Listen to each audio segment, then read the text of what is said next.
السلام علیکم ورحمۃ اللہ وبرکاتہ نحمده ونصلی علی رسولہ الکریم اما بعد فاعوذ باللہ من الشیطان الرجیم بسم اللہ الرحمن الرحیم رب اشرح لی صدری ویسر لی امری واحلل عقدۃ من لسانی یفقہوا قولی آمین یا رب العالمین۔ تفسیر آیت نمبر 14 سے سورہ النحل۔ جیسا کہ پچھلے سبق میں بھی ہم پڑھتے ہوئے آ رہے تھے کہ اللہ پاک اپنی قدرت اور اپنی نشانیوں کا ذکر فرما رہے ہیں اور اس کی طرف متوجہ کر رہے ہیں کہ انسان اللہ تعالیٰ کے احسانات کو، اللہ تعالیٰ نے جو اس کو اس دنیا میں بھیجنے کے بعد جو اس کے لیے جو انعامات اور جو اس کے لیے آسانیاں فراہم کی ہیں ان کو اپنے ذہن میں رکھیں، ان پہ غور کریں کہ کس طرح سے یہ دنیا، یہ کائنات جو ہے یہ بلا سبب نہیں تھی، اور اگر اس کے بنانے کا سبب انسان کو بھیجنا، اس میں یہاں پر انسان کو آباد کرنا بھی تھا، تو ایسے ہی انسان کو بھی نہیں بھیج دیا گیا، بلکہ اللہ کی کتنی بڑی رحمت اور کتنا بڑا اللہ کا احسان ہے کہ اس نے اپنی نعمتوں کے ذریعے انسان کی زندگی گزارنے کا پورا سامان کر دیا کہ جس سے فائدہ اٹھا کے انسان طرح طرح کی جو ہے فائدے حاصل کر رہا ہے۔ کہیں مویشیوں کا ذکر ہے، کہیں پانی کا ذکر ہے، کہیں فصلوں کا، کئی طرح طرح کے میوے اور پھلوں کا ذکر ہے۔ اور اب اس کے بعد آگے مزید اللہ تعالیٰ نے فرمایا کہ زمین کے بھی مختلف رنگ، مختلف علاقوں کی زمین مختلف طرح کی، کہیں میدانی علاقے ہیں، کہیں زرعی علاقے ہیں، کہیں پہاڑی علاقے ہیں، کہیں ریگستان ہیں۔ اس میں بھی اللہ کی حکمتیں ہیں اور انسان کے فائدے ہیں۔ اور اب مزید آگے وَهُوَ الَّذِي، اور وہی ذات ہے جس نے سخرا، مسخر کیا، البحر، سمندر کو، لِتَأْكُلُوا مِنْهُ، تاکہ تم کھاؤ اس میں سے، لحمن، گوشت، طرین، تازہ، وَتَسْتَخْرِجُوا، اور تم نکالو، منہ اس سے، حلیۃً، زیور، تلبسونہا، تم پہنتے ہو اس کو، وَتَرَى الْفُلْكَ، اور تم دیکھتے ہو کشتیاں، مواخرا، کے پھاڑنے والی ہیں، فیہ، اس میں، وَلِتَبْتَغُوا، اور تاکہ تم تلاش کرو، من فضلہ، اس کے فضل سے، وَلَعَلَّکُمْ، اور تاکہ تم تشکرون، تم شکر ادا کرو۔ آپ میں سے کسی کو کبھی سمندر کے سفر کا اتفاق ہوا ہے؟ شاید بہت کم ہی کسی کو ہوا ہو، لیکن سمندر کے کنارے جا کے، سمندر کے قریب جانے کا، خاص طور سے جو لوگ کراچی میں ہیں، میرے خیال سے ہر ایک نے ہی سمندر کو بہت قریب سے دیکھا ہوگا، اور اس کی موجوں اور اس کی طغیانی کو، اور اس کے ساتھ ساتھ بہت سے ایسے واقعات، حادثات بھی ہم اکثر پڑھتے رہتے ہیں کہ کس طرح ذرا سی لاپرواہی سے جو ہے پوری فیملیز، یا بعض دفعہ بہت سارے لوگوں کے اس طرح کے سننے میں آیا کہ جو سمندر کی نظر ہو گئے، ایک دم سے ریلا آیا، ایک دم سے اتنی موجوں کا جو ہے وہ ایک بڑا وہ آیا ریلا اور بہا کے لے گیا۔ تو سمندر میں سفر نہ کرنے کے باوجود بھی ہم جو سمندر کو دیکھتے ہیں تو آپ سب کو اس کا احساس ہوتا ہوگا، خوبصورتی اور اس کی اٹریکشن اپنی جگہ ہے، لیکن ایک ہیبت سی دل پہ طاری ہوتی ہے، اور پانی میں بہت آگے تک جانے کا دل نہیں چاہتا، ہمت نہیں ہوتی، اور جب خاص طور سے پیروں کے نیچے سے زمین یا جو مٹی ہے، ریت جو ہوتی ہے وہ نکل رہی ہوتی ہے پانی کے ساتھ، تو آپ دیکھیں کتنا انسان ڈس بیلنس ہونے لگتا ہے، اور اگر ایسے میں کبھی اس پانی میں گر جائے تو کیا کیفیت ہوتی ہے، بے بسی۔ تو یہ سمندر جو کہ اتنا عظیم ہے، جس کی لہروں میں اتنا تلاطم ہے، طغیانی ہے، جو چاہے تو پوری دنیا کو ڈبو دے۔ آپ کو معلوم ہے نا، 3 حصے جو ہیں وہ پانی ہے اور 1 حصہ خشکی ہے اس زمین پہ۔ کس نے کنٹرول اس کر رکھا ہوا ہے اپنے ہاتھ میں، اور اس کی حدیں مقرر کی ہوئی ہیں؟ کیوں نہیں پانی اتنا زیادہ سمندر کی طغیانی ہے اور اتنی یعنی پانی کی اتنی مقدار زیادہ ہے تو وہ کیوں پوری دنیا کو کیوں نہیں ڈبو دیتا؟ کس نے اس کی حدیں باندھی ہیں؟ کس نے اس کو انسانوں کے لیے مسخر کیا ہے؟ انسان کی یہ اوقات، یہ مجال، یہ ہمت تھی کہ اتنے سرکش پانی کو وہ قابو میں کرے اور پھر اس میں جہاز اور کشتیاں بھی چلائے اور اس میں جا کے مچھلیاں پکڑنے کے لیے مچھیرے جال ڈال کے کشتیوں میں بیٹھے رہیں۔ کیا انسان کی یہ ہمت، یہ قدرت، یہ اختیار اس کو خود سے حاصل ہو سکتا تھا؟ کبھی بھی نہیں۔ ذرا سمندر کی وسعت دیکھیں، اس کی طاقت اور اس کی طغیانی دیکھیں، اور انسان جیسے کمزور وجود کو دیکھیں۔ پھر کس نے کیا یہ؟ اللہ تعالیٰ فرما رہے ہیں کہ وہی ذات ہے اللہ کی، جس نے اور سارے انعامات کیے ہیں، اس کے ساتھ ہی ساتھ اس نے سمندر کو بھی مسخر کر دیا۔ اور مسخر کرنے کا مطلب کیا ہے؟ یہ نہیں مطلب ہے کہ سمندر انسان کے اشاروں پہ چلنے لگے گا اور جیسا انسان چاہے گا وہ اس طرح اس کی موجیں بہنے لگیں گی یا اس طرح سے وہ کام کرنے لگے گا۔ نہیں، حکم کا پابند تو وہ ابھی بھی اللہ کا ہی ہے، لیکن مسخر کرنے سے مطلب یہ کہ انسان اس سے فائدے اٹھا لے گا، ورنہ اتنی سرکش موجوں میں تو کوئی داخل بھی نہیں ہو سکتا تھا۔ لیکن اللہ نے اس کو انسان کے لیے اس حد تک مسخر کیا ہے کہ اس کے دنیاوی جو بھی ضروریات ہیں، جن کا یہاں اللہ تعالیٰ ذکر بھی فرما رہے ہیں کہ تاکہ تم کھاؤ اس میں سے تازہ گوشت۔ آپ کو پتہ ہے مچھلیاں جو ہیں فریش، جو ان کو پکڑا جاتا ہے فریش ہی ان کو جو ہے فوراً وہ ان کی سپلائی بھی ہوتی ہے، اور کیونکہ ان کو دوسرے جانوروں کی طرح ذبح کرنے کی اور اس کی نہیں ہوتی ضرورت، تو یہ زیادہ رکھی بھی نہیں جا سکتی، تو اس میں سے نکلنے والا تازہ گوشت جو کہ بہت فائدہ مند ہے۔ وہ پتہ ہے سی فوڈ میں بھی خاص طور سے مچھلی کا جو گوشت ہے یہ سب سے زیادہ فائدہ مند ہے انسان کے لیے۔ اس میں بہت ساری ایسی چیزیں ہیں، آیوڈین ہے اور بہت سی ایسی چیزیں ہیں کہ جس کی وجہ سے نہ اس میں کولیسٹرول اور فیٹ، اس کو کھانے والے جو ہیں ان کو میں ایسی کوئی تکلیف ہوتی ہے، جبکہ باقی دوسرے گوشت خاص طور سے گائے کا یا بکرے کا یا بھیڑ کا، جو بھی مٹن کے لحاظ سے یا بیف ہم کھاتے ہیں، اس میں بہت زیادہ فیٹس ہوتا ہے، اور پھر یہ کہ اس کو کھانے سے کولیسٹرول اور اس طرح کی چیزیں حد سے زیادہ اگر کھائے، اعتدال میں رہ کے کھانے سے کوئی چیز نقصان نہیں کرتی اللہ انشاءاللہ تعالی۔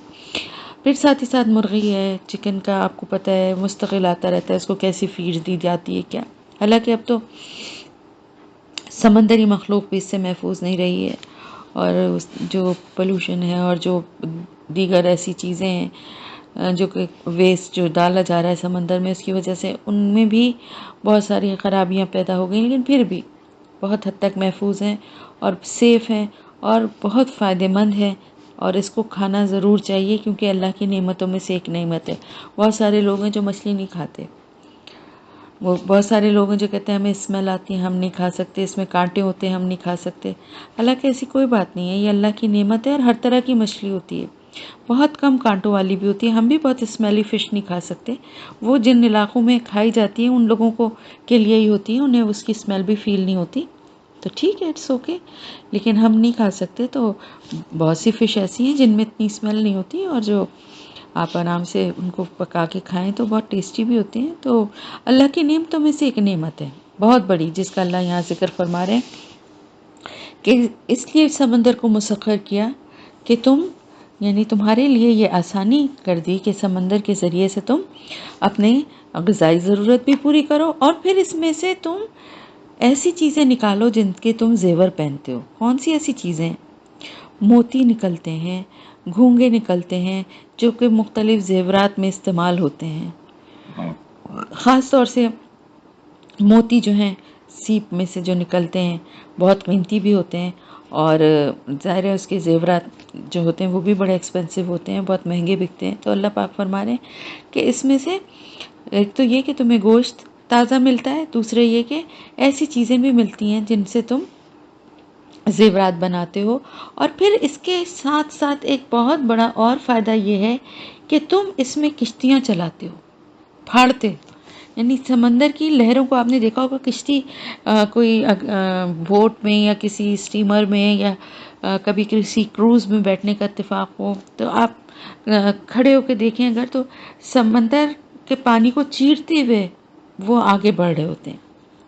اس کو چیرے بغیر آگے نہیں بڑھ سکتے. تو پانی کو پھاڑتی ہوئی کشتی آگے بڑھ رہی ہوتی ہے. کشتی پانی کے اوپر نہیں تیر رہی ہوتی بلکہ پانی کو پھاڑتی ہوئی آگے بڑھ رہی ہوتی ہے. جس طرح سوئمنگ کرتے ہیں تو پانی کو دونوں طرف سے اپنے ہاتھوں سے پیچھے کرتے ہوئے انسان آگے بڑھتا ہے نا، ایگزیکٹلی اسی طرح کشتیوں کا بھی جو چلنا ہے وہ ایسے ہی ہے کہ وہ سمندر کے اوپر تیرتی بھی نہیں جا رہی ہوتی بلکہ پانی کو پھاڑ کے آگے بڑھ رہی ہوتی ہیں. اور یہ سب کس لیے ہے کہ تاکہ تم تلاش کرو اس میں سے اللہ کا فضل. کس طرح سے اللہ کا فضل حاصل کرتے ہیں؟ ایک تو یہی کہ ظاہر ہے مچھلیاں پکڑتے ہیں جو کہ کھانے کے کام آتی ہیں، غذائی ضرورت کو پورا کرتی ہیں، زیورات کے لیے اس میں سے قیمتی چیزیں نکالتے ہیں. اس کے علاوہ ایک اور بہت بڑا کام جو ہوتا ہے وہ یہ کہ کشتیوں کے ذریعے ایک جگہ سے دوسری جگہ ٹریولنگ ہوتی ہے.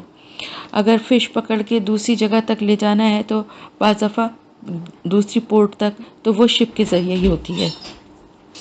اس کے علاوہ ٹریولنگ ہو، سفر ہو، دیکھیں آپ جیسے حج کرنے کے لیے بھی جاتے ہیں تو بہت سارے لوگ، اب تو ذرا کم ہو گیا، پہلے زیادہ تر لوگ جہازوں کے ذریعے جاتے تھے. پھر اسی طرح ایک جگہ سے دوسری جگہ نوکری کے لیے یا کسی اور اپنے کام کے لیے بھی سمندری جو مینز ہیں، اب وقت کے ساتھ ساتھ کیونکہ ہوائی سفر اور باقی دوسرے راستے بھی سفر کے لیے زیادہ سہولت والے ہو گئے ہیں تو سمندری سفر اب ذرا کم ہو گیا ہے، ورنہ پہلے بہت زیادہ رواج تھا اور بڑے بڑے فاصلے جو تھے وہ یہ جہازوں پہ، بحری جہازوں پہ ہی طے کیے جاتے تھے. اس کے علاوہ ایک اور بہت بڑا فضل جو کہ سمندروں سے حاصل ہوتا ہے وہ ہے پیٹرول. جس طرح سے زمین پہ پیٹرول کے ذخیرے ہیں اور وہاں کھدائی کر کے جیسے کہ ہم تیل کے کنویں کہتے ہیں اور ان سے پیٹرول نکالا جاتا ہے، اسی طرح سمندر میں بھی پیٹرول کے ذخائر ہیں. اب میرے ہسبینڈ کیونکہ اسی فیلڈ میں تھے تو بعض دفعہ بتاتے تھے کہ سمندر پہ 10 دن تک رکنا ہوتا تھا اور شفٹنگ ہوتی تھی اور بڑے بڑے ریگز ہوتے تھے، مشینیں ہوتی تھیں جن سے کہ ڈرلنگ ہوتی تھی اور پیٹرول نکالا جاتا تھا. تو سمندر میں بھی پیٹرول کے ذخائر ہیں اور پیٹرول آپ کو معلوم ہے بلیک گولڈ کہلاتا ہے، بلکہ اب تو میرے خیال سے شاید گولڈ سے بھی زیادہ اس کی اہمیت ہے، کیونکہ اب اس وقت ہماری موجودہ دنیا جو ہے وہ پیٹرول کے بغیر اس کا سروائیو کرنا بڑا مشکل ہے. کیونکہ ہر چیز کے لیے چاہے وہ مشینریز ہوں، چاہے وہ گاڑیاں ہوں یا وہ ٹرین ہوں یا وہ جہاز ہوں، ہر چیز کے لیے پیٹرول استعمال ہوتا ہے. تو یہ بھی اللہ کا ایک بہت بڑا فضل ہے. اور یہ ساری نعمتیں اللہ پاک فرما رہے ہیں یہ سب کس لیے، یہ سب کچھ تمہارے لیے مہیا کی گئی تاکہ جب تم یہ سارے فضل اللہ کی تلاش کرو تو تم شکر ادا کرنے والے بنو. اب دیکھیں نا، سب سے پہلے کیا ہے کہ یہ ساری نشانیاں اس لیے اللہ تعالیٰ بیان فرما رہے ہیں، کس کے لیے؟ ان لوگوں کے لیے جو غور و فکر کرتے ہیں. اور جو غور و فکر کرتے ہیں نا وہ کون ہوتے ہیں؟ وہ وہی لوگ ہوتے ہیں جو عقل رکھتے ہیں. کیونکہ دیکھیے دیکھتے تو سبھی ہیں لیکن اللہ کی نشانیوں کو، اللہ کی قدرت کو دیکھ کے اس پہ غور و فکر عقل والے ہی کرتے ہیں. اور پھر جب عقل والے اس پہ غور و فکر کرتے ہیں تو پھر نصیحت حاصل کرتے ہیں. اور نصیحت حاصل کر کے اللہ کے شکر گزار بنتے ہیں۔ تو یہ دیکھیں پچھلی 4 آیتوں میں چاروں اللہ تعالیٰ نے اسٹیپ بائی اسٹیپ بتایا کہ سب سے پہلے ضرورت کس چیز کی ہے کہ غور و فکر کرو، اور وہ کرنے کے لیے صاحب عقل ہونا ضروری ہے۔ اور جب عقل والے لوگ اللہ کی نشانیوں پہ غور و فکر کرتے ہیں تو پھر نصیحت حاصل کرتے ہیں اور اللہ کے شکر گزار بنتے ہیں۔ تو یہ سارے اللہ پاک اپنی قدرت اور اپنی نشانیاں اسی لیے بتا رہے ہیں، یہاں اسی لیے بیان فرمایا جا رہا ہے کہ انسان ان نعمتوں پہ غور و فکر کرے کہ دنیا میں اگر وہ آیا ہے تو اس کے لیے کیا کیا انتظام اللہ تعالیٰ نے فرمائے، اور یہ بغیر بے وجہ کی بنی ہوئی ایک دنیا تو نہیں ہو سکتی نا۔ اتنے مکمل اور منظم طریقے سے یہ سارا اللہ پاک نے سسٹم جو بنایا ہے، اور جس طرح اللہ نے اپنی نعمتیں اتاری ہیں جس سے انسان کی زندگی زمین پہ گزارنا اس کے لیے آسان ہے، تو کوئی تو اس نظام کو چلا رہا ہے نا، خود بخود تو نہیں ہو رہا۔ وَأَلْقَى فِي الْأَرْضِ، اور اس نے ڈال دیے زمین میں رواسیا پہاڑ، ان کے تمید بکم، ڈگمگا نہ جائے تمہارے ساتھ، نہ جو ہے یہ خود سے مطلب سمجھانے کے لیے ایڈ کرتے ہیں، ورنہ لفظی مفہوم تو یہ ہے کہ وہ ڈھلک جائے تمہارے ساتھ، لیکن مطلب یہ ہے کہ اس لیے ڈالے گئے پہاڑ کہ وہ ڈگمگا نہ جائے۔ میں نے بتایا تھا نا آپ کو کہ زمین جب بنی تھی تو وہ بہت ہلتی تھی، تو اس کو وہ ایک جگہ ٹھہر جائے، اس کے لیے اللہ پاک نے اس میں میخوں کی طرح یہ پہاڑ گاڑے ہیں۔ اور میں نے یہ بھی آپ کو بتایا تھا کہ یہ پہاڑ جتنے نظر آتے ہیں اس سے دگنے زمین کے نیچے ہوتے ہیں۔ تو جس طرح سے کسی چیز کو مضبوطی سے ٹکانے کے لیے اس میں کیلیں گاڑی جاتی ہیں نا، بالکل اسی طرح سے زمین میں یہ میخوں کی طرح گاڑے ہوئے ہیں اللہ پاک نے۔ تو زمین میں اللہ پاک نے پہاڑ اس طرح سے گاڑ دیے کہ وہ ڈگمگائے نہ، یعنی الٹ پلٹ نہ ہو جائے، اور اس کے ساتھ ہم سب بھی اس میں ظاہر زمین اگر الٹے گی تو سب کے سب انسان بھی اس کے ساتھ الٹ جائیں گے نا۔ تو یہ ایک پورا نظام ہے، کس طرح سے پہاڑ ہیں، کس طرح کشش ثقل ہے جو ہمیں ٹکائے ہوئے زمین پر۔ تو یہ اللہ کا بنایا ہوا ایک نظام ہے۔ پھر اس کے ساتھ ہی ساتھ وَأَنْهَارًا، اور نہریں، وَسُبُلًا، اور راستے، لَعَلَّكُمْ تَهْتَدُونَ، تاکہ تم ہدایت پاؤ۔ اب دیکھیے پہاڑ ایک طرف اونچے اونچے پہاڑ ہیں اور دوسری طرف نہریں جو کہ زمین کے اندر سے ہیں، یعنی زمین کے اندر سے مطلب یہ ہے کہ اوپر سے تو آپ کو صرف اس کی سطح نظر آ رہی ہے نا، پانی تو کہیں نیچے سے بہت نیچے تک پانی پہنچا ہوا ہے نا۔ ایک طرف یہ اونچائی ہے، اتنے اونچے اونچے پہاڑ ہیں کہ جس کو دیکھ کے انسان ہیبت کھاتا ہے، اور ہر پہاڑ پہ چڑھنا بھی آسان نہیں ہے۔ بہت سے بڑے ایسے اونچے پہاڑ ہیں جن پہ چڑھنے کے لیے لوگ اپنی جانیں تک گنوا دیتے ہیں، اتنا ایسے مشکل اور ایسے دشوار راستے اور ایسے اونچے پہاڑ بھی ہیں، اور ساتھ ہی ساتھ دریا اور نہریں ہیں، اور پھر راستے بھی بنائے ہیں تاکہ تم ہدایت پاؤ، یعنی تمہیں ایسی اللہ پاک نے ان پہاڑوں میں بھی، آپ کبھی پہاڑوں کی اس میں مری یا سوات یا اس طرح سے آپ جگہوں پہ گئے ہوں تو آپ نے دیکھا ہوگا کہ پہاڑوں میں کس طرح سے راستے، کچھ تو انسانوں کے بنائے ہوئے راستے ہیں، لیکن کچھ آپ دیکھیں کہ قدرتی جس طرح سے پگڈنڈیاں ہوتی ہیں یا پتلی سڑکیں ہوتی ہیں یا اس طرح کے راستے پہاڑوں میں بھی بنے ہوئے ہیں، اسی طرح میدانوں میں بھی بنے ہوئے ہیں، بہت سے راستے قدرتی بھی بنے ہوئے ہیں جو اللہ کے بنائے ہوئے ہیں۔ اور اسی طرح سے اللہ پاک نے نہریں جو بنائی ہیں ان کے کنارے کنارے بھی اس طرح سے انسان کو راستہ ملتا ہے، یعنی ہدایت پا جائیں، یعنی راستہ تمہیں ڈھونڈنے میں تمہیں مشکل نہ ہو، کسی جگہ کو تلاش کرنا۔ یہ نشانیاں ہیں جو اللہ پاک نے بنائی ہیں جن کے ذریعے سے تم اپنے منزل تک پہنچتے ہو۔ آپ بعض دفعہ آپ دیکھیں